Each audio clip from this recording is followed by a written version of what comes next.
En fait, c'est une exposition qui est un peu à plusieurs volets. Il y a le petit volet central, ou si on veut, le noyau central. Et puis là, quand on explore le noyau central de Les femmes de bien ne veulent pas voter, on se rend compte que c'est beaucoup plus grand, beaucoup plus large et plus pesant, encore plus riche de sens. En apparence, c'est une exposition qui explore un sujet qui s'est passé dans une province il y a 100 ans.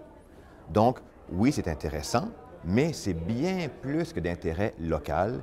Le Manitoba a été un peu le terrain de développement, la serre à partir de laquelle tout a poussé.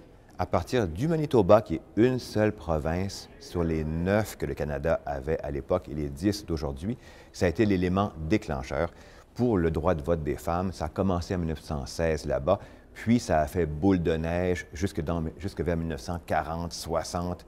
Mais la première poussée initiale, le geste le plus difficile, est venu du Manitoba.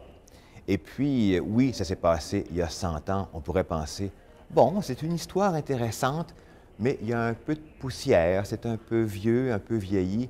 Non, c'est une histoire intéressante. Oui, c'est important de savoir ce qui s'est passé il y a 100 ans, mais quand on lit, on se rend compte, et quand on voit les images et les objets, on se rend compte que les combats d'il y a 100 ans ressemblent beaucoup aux combats d'aujourd'hui.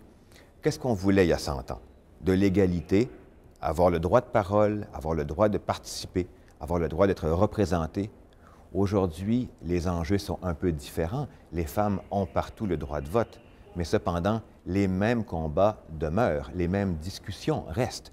Représentation, équité, égalité, droit de ceci, droit de cela. Donc, ce qu'on voit dans l'exposition, en réalité, ça parle de nous et ça parle d'aujourd'hui autant que ça parle du passé.